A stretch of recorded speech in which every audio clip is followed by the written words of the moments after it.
సరే ఇప్పుడు మనం పీసీఓడి డిస్కస్ చేసాం కదా! ఇలా చాలామంది పిల్లలు పుట్టగా ఐవీఎఫ్ ట్రీట్మెంట్ కోసం వెళ్తున్నారు ఫెర్టిలిటీ సెంటర్స్‌కి. అవును. మనం రీసెంట్‌లీ చూసినట్టయితే సృష్టి ఫెర్టిలిటీ సెంటర్‌ది ఇష్యూ జరిగింది. అసలు ఏంటి సార్ ఈ మ్యాటర్? ఓకే. పీసీఓడి వల్ల సంతానలేమి అదే ఇన్‌ఫర్టిలిటీ కలగటం అనేది కామనెస్ట్ అయిపోయింది. హ్మ్. సో, మనం అనుకున్నట్టు భార్యాభర్తలు పెళ్లి చేసుకోవడమే లేట్ అవుతుంది. కరియర్స్ వల్ల 27, 30 సంవత్సరాల దాకా పెళ్ళిళ్ళు చేసుకోవట్లేదు. హ్మ్. పెళ్లి చేసుకున్న తర్వాత కొద్ది రోజులు ఎంజాయ్ చేద్దామని పిల్లలు కనకుండా గ్యాప్ ఇచ్చి, ఈ లోపల హ్మ్. అమ్మాయి వయసు 32, 33 అయిపోతుంది. మనకి ఎగ్స్ అంటే ఓవరీస్ 2 ఉంటాయి. Right, left. హ్మ్. ఆల్టర్‌నేట్ మంత్ ఒక్కొక్క ఓవరీ మెచ్యూర్ అవుతది. హ్మ్. ప్రెగ్నెన్సీ కోసం వెయిట్ చేస్తది. అవ్వకపోతే మీకు పీరియడ్ బ్లీడింగ్ అవుతది. హ్మ్. 16 సంవత్సరాలు ఎప్పుడైతే ఒక ఆ అమ్మాయి మెచ్యూర్ అవుతదో అప్పటి నుంచి మెనోపాజ్ అంటే ఒక 45, 50 సంవత్సరాల వరకు ప్రతి హ్మ్. నెల పీరియడ్ రావాలి. ఇది సృష్టి ధర్మం. హ్మ్. ఇది ఫిక్స్‌డ్ కౌంట్ ఉంటది. హ్మ్. ఎగ్ రిజర్వ్ అంటారు. హ్మ్. ఓవేరియన్ రిజర్వ్ అంటారు. ఈ హ్మ్. కౌంట్ మారదు. ఓకే. సో, మీరు వాడుకున్నారా? వాడుకున్నట్టు, లేదంటే దట్ ఈస్ గాన్.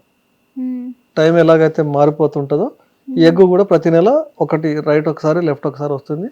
అది వచ్చిన తర్వాత మీరు వాడుకొని ఫెర్టిలిటీ అవుతే పిల్లలు పుడతారు. లేదంటే ఇట్ ఈస్ వేస్టెడ్.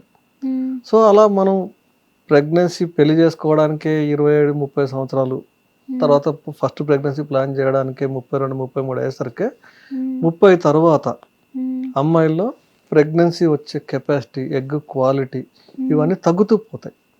ఓకే. అవ్వరని నేను అనట్లేదు. హ్మ్. 100 మందిలో సగం మందికి కాకపోవచ్చు. హ్మ్.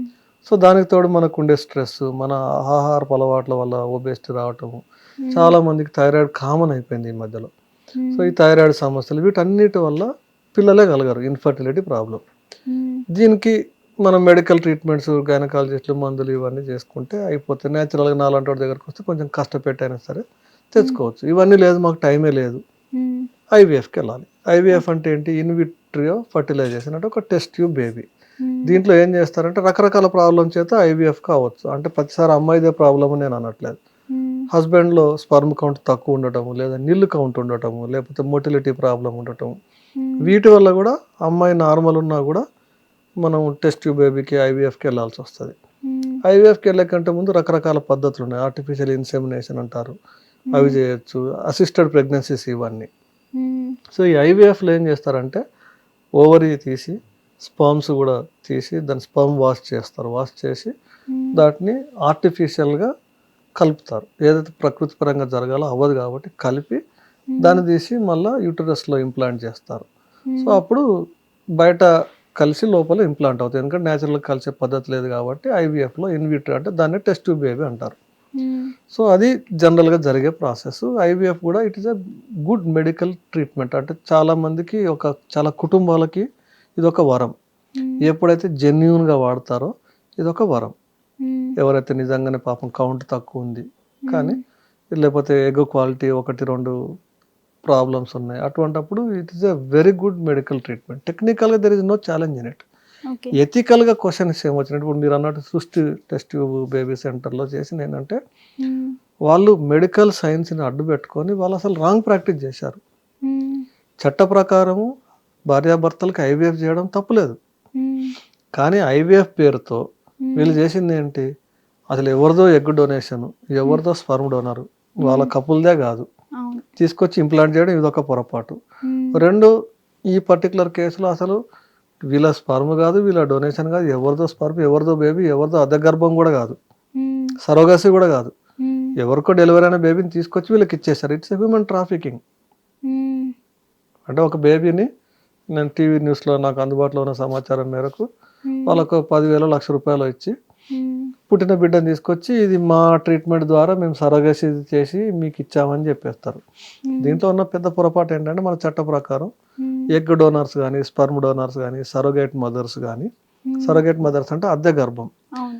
వీళ్ళ డీటెయిల్స్ గోప్యంగా ఉంచాలి. సో హ్మ్. దట్ ఎవరి దగ్గర నుంచి తీసుకున్నామంటే తర్వాత తర్వాత ఛాలెంజెస్ వస్తాయని చెప్పేసి చట్ట ప్రకారం గోప్యంగా ఉంచాలి.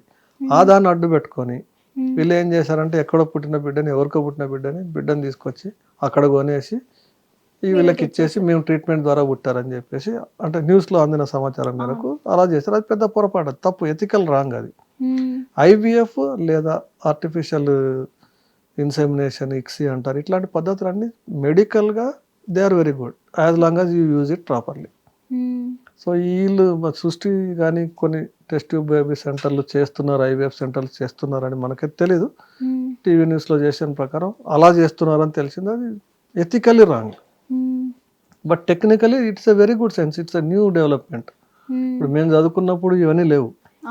గత 5-10 సంవత్సరాల్లోనే ఈ సరోగసీ కానీ, అంటే సరోగసీ కూడా ఇండియాలో legally approved with terms and conditions. IVF అయితే it's a good science. Only thing is జుడిషియస్గా, చట్టబద్ధంగా, ఎథికల్గా వాడకుండా చేయడం వల్లనే ఈ ప్రాబ్లమ్స్. It's a crime. ఇవన్నీ కాకుండా మంచిగా ఇలాంటివి ఫేస్ చేయకూడదు అంటే మంచి లైఫ్ స్టైల్ మెయింటైన్ ఇవన్నీ చేయకూడదు అంటే మనం prevention is always better than cure. మనం ఆరోగ్యంగా మన బాడీ ఏం చెప్తుందో అప్పుడప్పుడు మన బాడీ కోసం వినాలి. రోజులో వారంలో కనీసం 1 గంట సేపు మీ హెల్త్ గురించి మీ బాడీ ఏం చెప్తుంది వినండి. విని ప్రొయాక్టివ్గా కేర్ తీసుకోండి. హైట్కి తగ్గ వెయిట్, మీ ఏజ్కి తగ్గ బరువు, మీ ఏజ్కి తగ్గ పొట్ట సైజు, ఇవి కాపాడుకున్నారు అనుకోండి, మీకు ఏ ప్రాబ్లమ్స్ రావు. 90% ప్రాబ్లమ్స్ రావు అంతే. అప్పుడు ఈ ప్రెగ్నెన్సీ ప్రాబ్లమ్స్ కావచ్చు, పీరియడ్ ప్రాబ్లమ్స్ ఏమి రావు. ఈవెన్ అబ్బాయిల్లో కూడా స్పర్మ్ కౌంట్ అనేది నేను ఇంతకుముందు చెప్పినట్టు పెళ్ళయ్యేదాకా చూసుకోడు.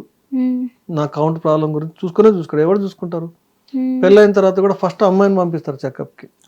అందుకే కాదన్నప్పుడే అబ్బాయి వస్తాడు చెకప్కి. ఇవన్నీ తప్పు. Male dominated society. సో భార్యాభర్తలు ఇద్దరు ఈక్వల్లీ రెస్పాన్సిబుల్. ముందే చెక్ చేసుకోండి. అబ్బాయిలు కూడా పెళ్లికి ముందు స్పర్మ్ కౌంట్ చెక్ చేసుకుంటే పోయేది ఏంది, తప్పేముంది? పెళ్ళైన తర్వాత ప్రాబ్లం అయిన తర్వాత టెన్షన్లో చెక్ చేసుకోవడం కంటే. సో కొంచెం ప్రొయాక్టివ్గా అమ్మాయి అబ్బాయి ఇద్దరు కూడా ముందు చెక్ చేసుకొని, అంటే వాళ్ళ రిప్రొడక్టివ్ హెల్త్ అంటారు, అంటే పీరియడ్ సంబంధించి, సంతానానికి సంబంధించి అమ్మాయి ఎలిజిబుల్, నేను కరెక్ట్గానే ఉన్నానా అని చెక్ చేసుకుంటే మీకే మానసిక ప్రశాంతత, మీకే డాక్టర్ల చుట్టూ తిరగరు, ఇట్లాంటి ఐవీఎఫ్ సెంటర్ల చుట్టూ తిరిగే అవకాశం లేకుండా హ్యాపీగా ప్లాన్ చేసుకొని ఆరోగ్యంగా బిడ్డను కనొచ్చు. Okay, thank you so much sir. Welcome. Hit TV app, ఇందులో short news, live news, entertainment shows, movies, digital magazines తో పాటు మీ జిల్లా వార్తలను కూడా ఫ్రీగా చూడొచ్చు. ఇంకెందుకు ఆలస్యం, వెంటనే హిట్ టీవీ యాప్ ని డౌన్లోడ్ చేసుకుని ఫ్రీగా ఎంటర్టైన్మెంట్ పొందండి. Hit TV app. Hit TV app. Please download hit TV app. Hit TV app ని ఫ్రీగా డౌన్లోడ్ చేసుకొని ఎంజాయ్ చేయండి. మీకు నచ్చిన ఎంటర్టైన్మెంట్ కోసం హిట్ టీవీ యాప్ ని ఫ్రీగా డౌన్లోడ్ చేసుకొని ఎంజాయ్ చేయండి. హిట్ టీవీ యాప్ ని డౌన్లోడ్ చేసుకుని ఆస్వాదించండి, ఆశీర్వదించండి. ఇంతమంది సెలబ్రిటీలు హిట్ టీవీ యాప్ ని డౌన్లోడ్ చేసుకోండి అని చెప్తున్నారంటే ఎంత మంచి యాప్ ఆలోచించండి. అమెరికా అమెరికా అమెరికా అమెరికాలో చదవాలనుకునే వాళ్ళకి విశ్వసనీయమైన పేరు మన శౌర్య కన్సల్టెన్సీ. UK లో 1 year masters. UK లో 1 year masters. 2 years work permit up to 5 years visa. Contact Saurya Consultancy. Contact 89851 89851.